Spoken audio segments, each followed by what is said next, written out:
Bonjour tout le monde! Welcome back to We in France. I'm Diane, and maybe this year you're heading to France on a vacation, or maybe you're already here like me and you want to blend in with the locals. Well, whatever the case, I want to save you from majorly embarrassing yourself because trust me, there are a few surefire ways that will offend the French faster than you could even buy a baguette. So I want to jump right into it. And let me say up front, I just want to point out one thing. The level of offense in what I'm going to talk about here today, it depends on the person. You know, there's always nuance. It depends on someone's upbringing, their class, the context of the situation. Some French people are just going to brush these things off like they're no big deal, maybe laugh, maybe not even care. Some people might be a little slightly annoyed, and others might be deeply bothered by what I'm going to talk about. Not everyone's the same. You know, if you're sitting with your friend somewhere, you might be offended by what someone does in your home country, but your friend might not even care. So that's all to say, it depends. I don't want anyone to walk away from this video thinking you need to tiptoe around French people and they're all delicate little flowers that are always going to be offended by everything a foreigner does. That is not the case, so that is not the takeaway. So there's nuance, okay? So with that, we're going to get right into number one. If you insult their food or their way of preparing food. Now, food culture in France, it's like a religion. So chefs and service staff, they take pride in their work and they're going to treat food and meals with respect. It's serious. And because of this, they might take it personally if you deliver any criticism. So if you don't like a certain type of food or you don't particularly care for how something was prepared, be tactful in how you go about expressing that, if you even choose to express it at all. Remember, you're a guest here. All right, number two, if you show up to dinner at a pretty nice restaurant in athletic attire. Now, in the US, depending on the company you keep and where you live, you could get away with going to dinner in super casual clothes. I know where my family lives in Florida, shorts and a t-shirt and flip-flops, totally fine. You know, you see people in cooler climates wearing a hoodie and leggings to really casual restaurants in the US.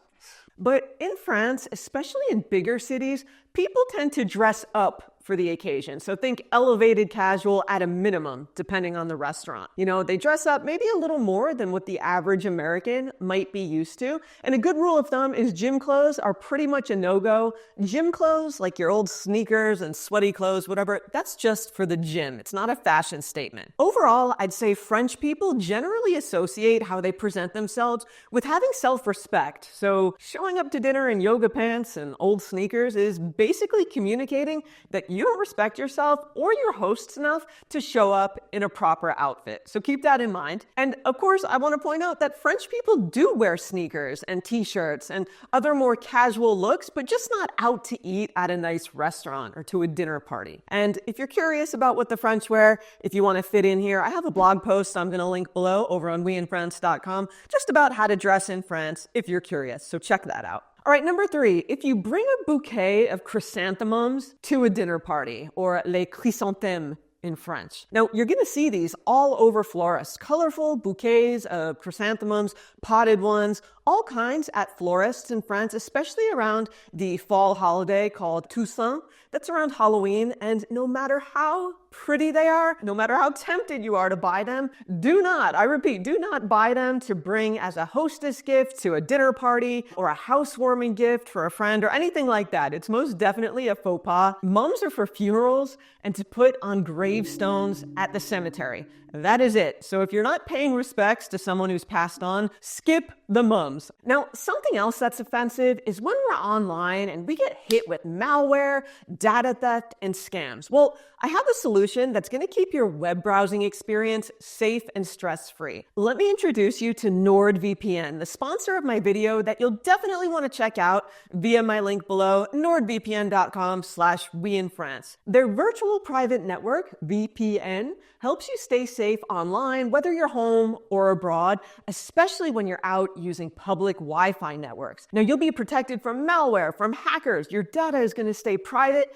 and your online activity will not be tracked. NordVPN basically tells the internet to mind its own business, and you can browse the web without worrying about prying eyes, annoying geo restrictions, or just that creepy feeling of being constantly watched. It's a standout product. They even have a feature called Threat Protection Pro that will protect you from fake web stores when you're shopping that are out looking to scam you. So you can just think of NordVPN as a fence for the internet that keeps you safe by encrypting your internet traffic and protecting your data and online identity. Just download the app, which looks like this, and browse safely and privately with the fastest VPN on the planet. One account is going to protect up to 10 devices, and NordVPN offers 24/7 customer support. So to start browsing safely now, risk-free, get my exclusive NordVPN deal plus 4 months extra on a 2-year plan, again with my link, nordvpn.com/weinfrance. It's risk-free with Nord's 30-day money-back guarantee.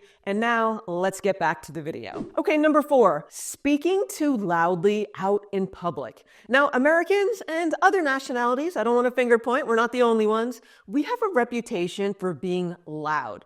Now, you can always spot the American tourist because you can hear them from across the restaurant. I've been there. I know you have too. And the French, I'd say they tend to be a little more discreet and keep those volume levels a little bit lower than we might be used to. So if you're an excitable kind of talker, you're a loud talker, that's just something to be aware of. You might want to try to speak a little quieter in French just so you don't call attention to yourself and disturb the people around you. So if someone across the room can hear your private conversation, or you're turning heads from across the street with your headphones in because you're on the phone and pretty animated and other people are hearing you, that's a sign to take it down a notch. All right, next, telling someone to smile. And this would happen to me in New York City back when I lived there, when I'd walk down the street, just deep in thought, getting ready for the day, just walking alone.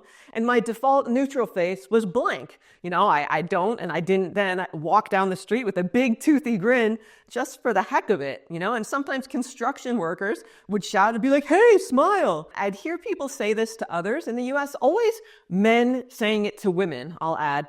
And you might think it's like a harmless thing to say, telling someone to smile, but I've always found it really annoying that in the US, some of us just wear stress or concern or just a blank expression on our face when we're just alone walking down the street. And covering that with a fake smile just to please others, I don't think is always a good thing. But anyway, I've never heard of this in France. I've never been told to smile in France. And if you do that to a French person, they might find it really annoying or even confusing just to, smile for the sake of it.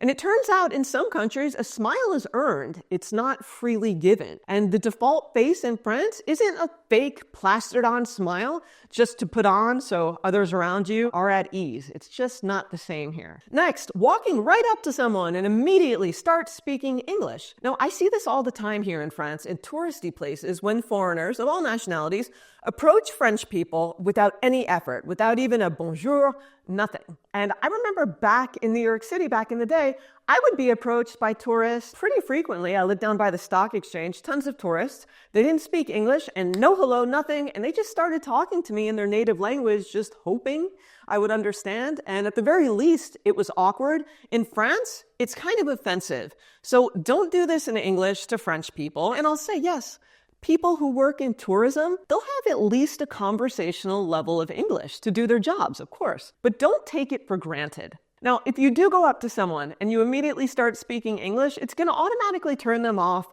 It's going to come across as entitled, and that's just not how you want to be. No one expects tourists to speak perfect French or even speak conversational French. 99% of tourists do not speak any French. But basic common courtesy goes a long way. Everyone can learn a few words. If you learn one, make sure it's bonjour, hello. They are appreciated. I've talked about that 100 times. I have an entire video on why you should never skip that obligatory word, so I won't repeat it here. Watch the video. You always want to start with bonjour and then ask, does someone speak English, instead of assuming that they do. And you could say, parlez-vous anglais? Parlez-vous anglais? And if they do speak English, they'll tell you. If not, do your best. But remember, politeness wins always. Next, filming people or their wares without asking first. Now, using your phone out in public is pretty commonplace these days, and snapping pictures while out and about, it's pretty normal, but just be careful if you're going to take pictures of people. I had an experience which I told you about in one of my recent videos about my worst ever experience in France. So watch that video, I'll put it up here.